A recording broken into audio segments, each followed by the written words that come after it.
Friends, welcome to S teach. और आज हम लोग ऑर्गेनिक केमिस्ट्री में बीएससी सेकेंड ईयर का एक चैप्टर है हमारा कार्बोहाइड्रेट। इसका जितना एमसीक्यू होगा उसको हम डिस्कस करेंगे।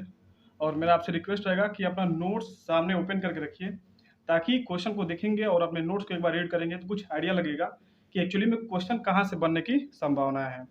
तो चलिए शुरू करते हैं। तो पहला क्वेश्चन हमारा है, कह रहा कि carbohydrate are known as, carbohydrate को हम क्या कहते हैं। सिंप्लीफाई सबसे पहला क्वेश्चन यही बनेगा कि कार्बोहाइड्रेट को हम लोग क्या कहते हैं। दी हाइड्रेट ऑफ वाटर, क्योंकि आप लोग इसका फार्मूला जानते हो, CH2O का होल वाई, ये इसका फार्मूला होता है। तो ये कार्बन का हाइड्रेट ही होता है, इसी को हम लोग कहते हैं कार्बोहाइड्रेट। ठीक है। सेकेंड क्वेश्चन है, कह रहा कि class of carbohydrate which can not be hydrolysis further is known as, carbohydrate का कौन ऐसा पार्ट है जिसका हम लोग हाइड्रोलाइसिस नहीं कर सकते। तो आपको पता होगा कि कार्बोहाइड्रेट को 3-4 पार्ट में बांटा गया है, मोनोसेक्राइड, ओलिगोसेक्राइड, पॉलीसेक्राइड। तो मोनोसेक्राइड जो होता है वो सबसे छोटा पार्ट होता है, उसका हाइड्रोलाइसिस हम लोग नहीं कर सकते। तो देख लीजिए ऑप्शन कौन है, option number C is correct. Clear. Question number third देखिए, कह रहा कि which of the following is also known as invert sugar. Invert sugar का मतलब ये होता है कि कन्फिग्रेशन किस पे चेंज होता है। तो ये हमारा जो होता है sugar, option number A is correct हो जाएगा। ठीक है। क्वेश्चन नंबर 4 देखिए कि name the major stores from the carbohydrate in animal. Carbohydrate जो होता है वो एनिमल में किस रूप में स्टोर होता है, मतलब स्टोर करने की जो कैपेसिटी है वो किस रूप में होती है। तो ग्लाइकोजन, ग्लाइकोजन जो होता है, ग्लाइकोजन के रूप में ही कार्बोहाइड्रेट को हम लोग क्या करते हैं, स्टोर करते हैं। अगला क्वेश्चन है, question number 5, which is the disaccharide. Disaccharide किसे कहते हैं। ये आप देखिए, ग्लूकोज ये मोनोसेक्राइड है, फ्रक्टोज मोनोसेक्राइड है, ये नन ऑफ दिस, ये माल्टोज जो है वो हमारा कौन सा हो जाएगा, डाइसेक्राइड हो जाएगा। ठीक है। क्वेश्चन नंबर 6 देख लीजिए। क्वेश्चन नंबर 6 कह रहा है कि glucose can not be classified as, glucose को किस रूप में हम लोग क्लासिफाइड नहीं कर सकते। ये हेक्सोज इसको कहते हैं, एल्डोज इसको कहते हैं क्योंकि इसमें एल्डिहाइड ग्रुप होता है, ये एक मोनोसेक्राइड होता है। ऑलिगोसेक्राइड में इसको क्लासिफाई नहीं कर सकते क्योंकि ऑलिगोसेक्राइड में पार्ट 2 से लेकर 10 तक कार्बोहाइड्रेट होते हैं। तो ग्लूकोज तो हमारा मोनोसेक्राइड है, यानी ऑप्शन नंबर बी हमारा क्या हो जाएगा, करेक्ट हो जाएगा। ठीक है। क्वेश्चन नंबर 7 देखिए, क्या रखा, the oxidation of glucose in presence of bromine water the product will be. Product क्या होगा जब हम लोग क्या करते हैं, उसका ऑक्सीडेशन करते हैं, किसका, ग्लूकोज का। तो ये ऑप्शन नंबर बी क्या हो जाएगा, करेक्ट हो जाएगा। ग्लूकोनिक एसिड जो होता है वो हमारा, जब हम लोग ऑक्सीडेशन करते हैं ग्लूकोज का तो ग्लूकोनिक एसिड मिलता है। अब देखिए इसका रिएक्शन को मैं लिख के समझाऊं तो थोड़ा सा टाइम ज़्यादा ओवर हो जाएगा। हम लोग का टारगेट ये है कि 15 मिनट में 15 क्वेश्चन करने हैं। अगर आपको ये देखना है, जानना है, तो ये सारे सीक्वेंस में मैंने वीडियो बना के रखे हैं, तो आप प्लेलिस्ट में जाइएगा और कैसे ये रिएक्शन हुआ है उसको कर लीजिएगा।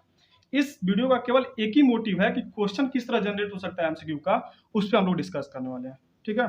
क्वेश्चन नंबर 8 देखिए, the reduction of glucose the product will B. अगर देखिए ये क्वेश्चन, दो क्वेश्चन जो है ना एक दूसरे का अपोजिट होते हैं। ग्लूकोज का जब हम ऑक्सीडेशन करते हैं तो ग्लूकोनिक एसिड मिलता है, और जब ग्लूकोज का हम रिडक्शन करते हैं तो हमको सार्बिटॉल मिलता है। ठीक है। तो ये 8 क्वेश्चन हम लोगों ने डिस्कस कर लिया। एक बार हल्का सा रिकैप कर लेते हैं कि carbohydrate is known as, carbohydrate को क्या कहते हैं, दी हाइड्रेट ऑफ कार्बन, क्योंकि फार्मूला ये CH2O का whole Y.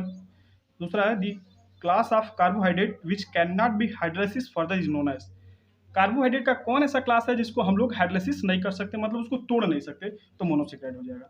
Which of the following is known as invert sugar, sucrose. Name of the major stores from the carbohydrate in animal, हमारे शरीर में कार्बोहाइड्रेट जो होता है वो किस रूप में स्टोर होता है, ग्लूकोज, तो ग्लाइकोजन के रूप में स्टोर होता है। क्वेश्चन नंबर 5 है, which is the disaccharide, fructose होता है, ग्लूकोज होता है, ये सब मोनोसेक्राइड होते हैं। माल्टोज जो होता है वो हमारा क्या होता है, डाइसेक्राइड होता है। शुगर भी हमारा क्या होता है, डाइसेक्राइड होता है। स्टार्च होता है हमारा, पॉलीसेक्राइड होता है। तो इन सारी चीज़ों को, अब देखिए ये क्वेश्चन लाने का मतलब ये है ना कि आप थोड़ा सा इस पर फोकस कर लीजिएगा कि कौन सा मोनोसेक्राइड है, कौन सा डाइसेक्राइड है, कौन सा पॉलीसेक्राइड है, और उसके कुछ एग्जाम्पल अपने दिमाग में रख लीजिएगा। ठीक। क्वेश्चन नंबर 6 है कि glucose can not be classified as hexose, इसको इसलिए बोलते हैं क्योंकि इसमें एल्डिहाइड ग्रुप है और उसमें 6 कार्बन है। एल्डोज आप जानते हो कि ऊपर ही CHO ग्रुप लगता है, मोनोसेक्राइड है, एल्डिगोसेक्राइड इसको नहीं कहते हैं। The oxidation of glucose is gluconic acid, the reduction of glucose is sorbitol. ये 8 क्वेश्चन हमने डिस्कस किया। Question number 9, which are the following compound reduce Tollens reagent, Tollens reagent के द्वारा कौन सा ऐसा कंपाउंड हो जो रिड्यूस हो जाता है, तो option A is correct, glucose हमारा क्या हो जाएगा, राइट हो जाएगा। ठीक है। क्वेश्चन नंबर 10 देखिए, when glucose reacts with hydrogen cyanide the product will B. अगर ग्लूकोज का हम लोग हाइड्रोजन साइनाइड के साथ रिएक्शन करवाते हैं, कौन सा हमको प्रोडक्ट मिलता है? ये एक प्रकार का न्यूक्लियोफिलिक सब्स्टिट्यूशन रिएक्शन होता है, तो उसको केयर करिएगा, ये हो जाएगा ग्लूकोज साइनोहाइड्रीन। क्लियर। अगला question 11, the oxidation of fructose the product will B. अब देखिए, जब हम लोग फ्रक्टोज का ऑक्सीडेशन करते हैं तो दो प्रोडक्ट हमको मिलता है, एक टार्टरिक एसिड मिलता है और एक ग्लाइकोलिक एसिड मिलता है, ठीक ना? तो इसको याद रखिएगा। Question number 12, the reduction of fructose the product will B. अगर फ्रक्टोज का रिडक्शन करते हैं तो हमको सार्बिटॉल भी मिलता है और मैनिटॉल भी मिलता है, यानी ऑप्शन नंबर सी करेक्ट हो जाएगा, ए एंड बी। ठीक है। Question number 13, the structure of glucosazone. Glucosazone का स्ट्रक्चर कौन सा होता है? तो ऑप्शन ए इज करेक्ट हो जाएगा, ये हमारा जो स्ट्रक्चर होता है वो ग्लूकोसाजोन का होता है। बाकी तीन जो यहाँ पे मैंने बी रखा है, सी रखा है, ये दोनों फॉल्स होते हैं, और डी रखा है फॉल्स होते हैं। अब देखिए, यहाँ से स्ट्रक्चर से ना क्वेश्चन आपके बनेंगे, तो यहाँ से कोशिश ये करिएगा कि जितने भी स्ट्रक्चर हैं आपके, हेमी एस्टल है, रिंग स्ट्रक्चर है, ग्लूकोज का, फ्रक्टोज का, उन सारे चीज़ों को एक बार रीड करके जाइएगा, तब आपको और अच्छे से क्या हो जाएगा, क्लियर हो जाएगा। Question number 14, alpha D glucose is differ from beta D glucose. मतलब जो अल्फा डी ग्लूकोज होता है वो बीटा डी ग्लूकोज से किस प्रकार डिफर होता है? तो कॉन्फ़िगरेशन 1 जो होता है C1 पे, उसी पे क्या होता है, ये डिफर होता है। ठीक है। तो ये 14 क्वेश्चन हमने डिस्कस किया किसके साथ? ग्लूकोज के साथ। और उम्मीद करते हैं कि ये क्वेश्चन भी थोड़ा बहुत आपको रीड करने में हेल्प होगा, और आप यही कोशिश करिएगा कि जब भी इस चीज़ को पढ़िए तो अपने नोट्स सामने रख के पढ़िए, ताकि क्वेश्चन जब आप रीड करेंगे तो और आपको क्लियर हो जाएगा। ठीक। एक बार और हल्का सा रिकॉल करते हैं। Carbohydrate is also known as hydrate of carbon, यानी कार्बन का ही हाइड्रेट होता है। सेकंड है, the class of carbohydrate which can not be hydrolysis further is known as. मतलब कौन सा कार्बोहाइड्रेट का क्लास है जिसको हम लोग हाइड्रोलाइसिस नहीं कर सकते? मोनोसेक्राइड, आप जानते ही हैं। Which of the following is also known as invert sugar, sucrose जो होता है। Question number 4, name the major stores from the carbohydrate in animal. Animal में कौन सा ऐसा कार्बोहाइड्रेट जो होता है वो स्टोरेज होता है? तो हमारा कौन सा हो जाएगा? ग्लाइकोजन हो जाएगा। ठीक है। Question number 5, which is the disaccharide. अब डाइसेक्राइड और पॉलीसेक्राइड या मोनोसेक्राइड, ये थोड़ा पूरा फील्ड इसको देख के जाइएगा। ये माल्टोज जो होता है वो हमारा डाइसेक्राइड होता है, शुगर भी हमारा डाइसेक्राइड होता है, ग्लूकोज और फ्रक्टोज हमारे क्या होते हैं? मोनोसेक्राइड होते हैं। ठीक है। अगला है, ये glucose can not be classified as. Glucose को can not be classified as मतलब किस रूप में हम इसको क्लासिफाइड नहीं कर सकते? हेक्सोज के रूप में बिल्कुल, एल्डोज के रूप में बिल्कुल, ये मोनोसेक्राइड है बिल्कुल, ऑलिगोसेक्राइड, क्योंकि ऑलिगोसेक्राइड जो होता है ना, ऑलिगोसेक्राइड में हम लोग पार्ट 2 से लेके पार्ट 10 तक रखते हैं, मतलब ग्लूकोज के 2 पार्ट से लेके 10 पार्ट तक रखते हैं। क्लियर।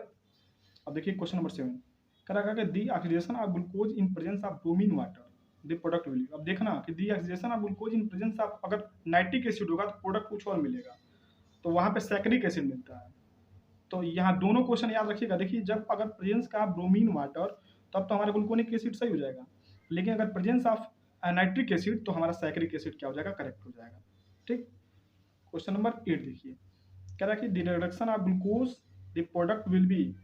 जब ग्लूकोज का रिडक्शन करते हैं तो सार्बिटॉल हमको क्या होता है? प्राप्त होता है। क्लियर। क्वेश्चन नंबर 9 देखिए, which of the following compound reduce Tollen reagent. Glucose जो होता है वो टॉलिन रिजेंट से रिड्यूस हो जाता है। Question number 10, when glucose react with hydrogen cyanide the product will B. Glucose cyanohydrin, जो ये ऑप्शन हमारा ए हो जाएगा, करेक्ट हो जाएगा। ये ग्लूकोज फेनॉक्सिल होता है, ग्लूकोनिक एसिड और सैकरिक एसिड। एक चीज याद रखिएगा, जहां से भी क्वेश्चन आपके बनेंगे ज्यादातर वो प्रॉपर्टीज से बनेंगे, तो मेरा यही सजेशन रहेगा कि आप ग्लूकोज और फ्रक्टोज की जितनी भी प्रॉपर्टीज के साथ रिएक्शन है उसको एक बार रीड करके जाइएगा, थोड़ा सा दिमाग में उसको बैठा के जाइएगा। ठीक। Question number 11, the oxidation of fructose the product will B. देखिए, जब फ्रक्टोज का ऑक्सीडेशन करते हैं तो हमको दो प्रोडक्ट मिलता है, एक टार्टरिक एसिड मिलता है और एक ग्लाइकेलिक एसिड मिलता है। ठीक। उसी प्रकार अगर फ्रक्टोज का हम लोग रिडक्शन करते हैं तो प्रोडक्ट हमको मिलता है सार्बिटॉल एंड मॉनिटॉल। तो इसको भी आप एक बार क्लियर कर लीजिए। क्वेश्चन नंबर 13 जो है उसको देख लीजिए। Question number 30, the structure of glucosazone. Option number A is correct, ये स्ट्रक्चर होता है। मैं कह रहा हूँ ना कि आप स्ट्रक्चर, जितना भी चीज़ें हैं स्ट्रक्चर का, उसको एकदम दिमाग में बैठा के ही जाना है कि स्ट्रक्चर जो हो वो मतलब छूटे ना। ठीक ना। एपी मर क्या होता है, एनओ मर क्या होता है, ये सब कार्बन के कॉन्फ़िगरेशन पे स्ट्रक्चर बनते हैं। ठीक ना। थोड़ा सा आप म्यूटा रोटेशन के बारे में एक बार रीड करके जाइएगा, म्यूटा रोटेशन क्या होता है, उसमें भी एमसीक्यू क्वेश्चन बनने की संभावना बहुत अधिक होती है। तो म्यूटा रोटेशन एक बार पढ़ के जाएगा, उसकी प्रॉपर्टीज को पढ़ के जाएंगे तो सारा चीज़ क्या हो जाएगा, क्लियर हो जाएगा। क्वेश्चन नंबर 14 जो है, अल्फा डी ग्लूकोज ये differ from beta D glucose, तो in the configuration at C1 carbon पे ये दोनों डिफर होते हैं, तो ये अल्फा डी और बीटा डी ग्लूकोज होते हैं। ठीक, तो ये 14 क्वेश्चन हमने डिस्कस किया आपके साथ, और इसमें ऑर्गेनिक में ये चौथा चैप्टर था। एक हमने क्या एक फिनाल का डिस्कस किया, एक एल्डिहाइड का, एक बेंजीन डाइज़ोनियम साल्ट का, आज कार्बोहाइड्रेट का। तो 4 चैप्टर हमने डिस्कस कर दिया है। अगर 4 चैप्टर से देखें तो लगभग हम लोगों ने 60 क्वेश्चन के आसपास कर लिया है, और ठीक ना। तो अभी तो देखिए सिलेबस का कुछ इशू नहीं है कि किस प्रकार एग्जाम है वो हो सकता है कि तीनों पेपर मिलाकर 75 क्वेश्चन बने आपके। तो ज़्यादा से ज़्यादा हम लोग क्वेश्चन डिस्कस करेंगे ताकि आपके एग्जाम में और ज़्यादा हेल्पफुल हो सके, ठीक है। और बस धैर्य रख के साथ आप जितना भी एमसीक्यू क्वेश्चन कराया जा रहा है उसको करते रहिए और अपने नोट्स को रीड करते रहिए, ठीक ना।